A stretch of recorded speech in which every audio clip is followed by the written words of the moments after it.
Here is a free lesson from the Photography Masterclass, which includes over 20 additional hours of premium video lessons and access to the exclusive student photography group, which will help you master your camera and take amazing photos. In this lesson, you'll learn about file types. When a digital camera takes a photo, it will save that photo as a digital file.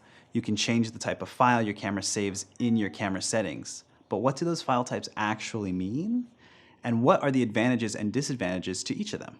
Most camera systems will either save the photos as a JPEG or a RAW image. RAW images will be just what it sounds like. They're raw in that they will preserve the native settings of the image. It will not be compressed or downsized or processed by any other setting in the camera. It will be the full resolution the sensor in your camera can produce without any loss or change in information. This means when you start to edit the file in post-production, you will have the maximum amount of information to change and edit as you see fit. RAW images will be bigger in file size and also look a bit flat out of the camera, which means less contrast and less saturation. We'll include a link to the supplemental resources of this section with a list of all the different RAW file types. For example, Canon RAW files are .cr2 files, while Nikon RAW files are .nef. Some cameras offer different sizes of RAW images. This doesn't affect the quality or compression, but the resolution of your image, the pixel width, and the height. Unlike RAW images, JPEG is a standard file type that most camera systems have. Shooting JPEGs will be the default for most cameras. A JPEG image is compressed and smaller in size than a RAW image. It's also a more universal file type that can be read by most computers, phones, and applications. JPEGs will tend to be processed a bit more by the camera as well, so they will have more saturation, they'll be a bit sharper, and have more contrast. Basically, they're the images that are ready to go right out of the camera. You may even have different options for how much JPEG images are compressed and what resolution you want to shoot in. This is usually represented in your menu by L, M, and S. L is the best quality, M is the middle, and S is the lowest. Large, medium, small. There might even be 2L or 2M and 2S options. The options with a curved symbol is a higher quality and does less compression than the stepped icon. Check out this demo about editing a RAW versus JPEG image. Phil here, and I just want to show you the power of shooting in RAW. First, I'm in Lightroom, and don't worry about actually what I'm doing. I'll show you how to do this later in the editing sections of this course. You can pretty much increase the exposure or adjust the exposure of images with any editing application. So first, this is an image that I shot of my wife Isabel on her birthday at Huntington Gardens in Los Angeles, and it's so dark, and I just didn't have enough time to properly set my settings to expose. But because I was shooting in RAW, I can take an image like this and bring up the exposure. You can see that this photo has so much information that even in the shadows where this is how it shot it, we have enough information to be able to expose properly to my wife's face, which is the most important part of this image. While we do that, we can bring down the exposure of the background so that that information is still there and it's not completely overexposed.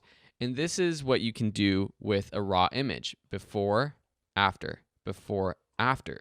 Now, to show you the difference between how you can edit JPEG versus RAW, here's another image shot on that day. I have the JPEG version and the RAW version.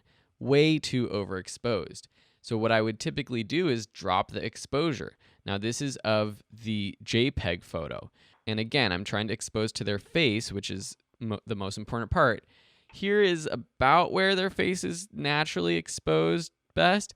But look at the sky. It looks like there's like a shadow over the entire image. It just doesn't look that good. But when I do the same thing with the RAW photo, let me bring down the exposure until their faces are well exposed. Look at that. The sky looks a lot better. You just have way more information in the RAW photo. It looks way more natural.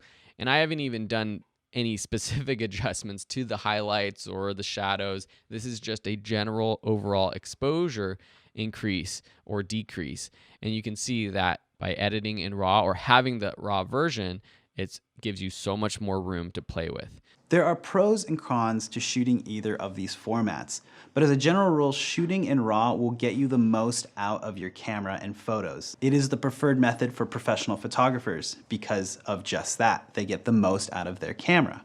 Most cameras will allow you to record in both JPEG and RAW formats, if you'd like.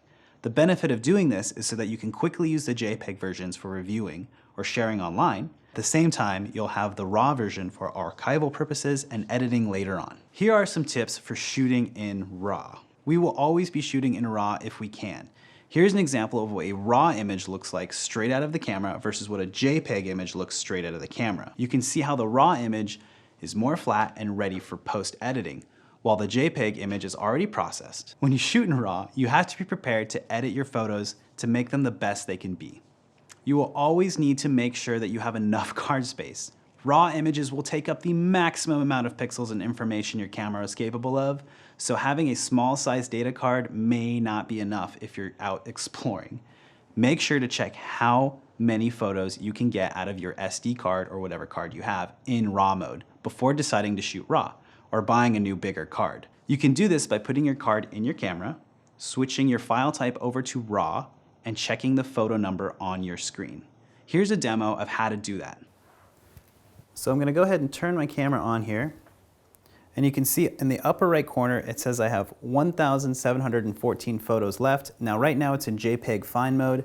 If I go in and I scroll up over to how to change my photos over to image quality and I change it to RAW photos, and we go back to the main screen, you can see now I only have 493 photos.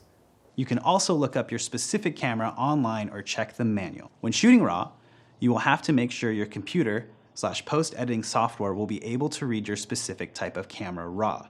Each camera system has a different type of RAW file type, and we will touch more on this in post-editing section, but just keep it in mind. When I shoot RAW on my camera and I want to send it over to my phone wirelessly out in the field, I will have to convert the RAW image to a JPEG because my phone won't read RAW. Most phone apps will not receive RAW files wirelessly from your camera, and most editing apps on smartphones will only edit JPEGs. This is a good thing to keep in mind when you're shooting RAW. Here's how you do it on my personal Fuji camera. We'll be changing our photos from RAW to JPEGs. This photo was taken in RAW, but if I want to send it to my phone, I need to turn it into a JPEG in my camera. Now, not all cameras can do this, of course, but this camera can. So we're going to hit Menu. We're just going to go down to RAW Conversion, hit Select. Basically, I can change the look of it inside this camera. That's a really cool feature for this camera. I'm going to hit Q, and now it's processing. Now I'm going to hit OK Store, and that will now store the new JPEG in my camera. Here are some tips for shooting in JPEG. Sometimes I do shoot in JPEG to save space, time, and editing, and or posting things quickly over my phone. If you do shoot in JPEG, here are a few tips. When shooting in JPEG, you won't have as much room to adjust exposure settings in post, so I tend to make sure to keep an eye on the histogram. You'll remember in the advanced section and the exposure section. You want to make sure it's a full histogram and even between lights and darks looking like this. Number 2, you will want to make sure you're happy with your white balance and the picture settings. More on white balance later, but keep an eye on your image because you won't have as much room to make changes later in post like you would with a RAW photo. Use JPEGs to shoot a lot of photos at once. Because they're smaller and your camera has less to process, you can use JPEGs to shoot more frames per second and get that perfect shot.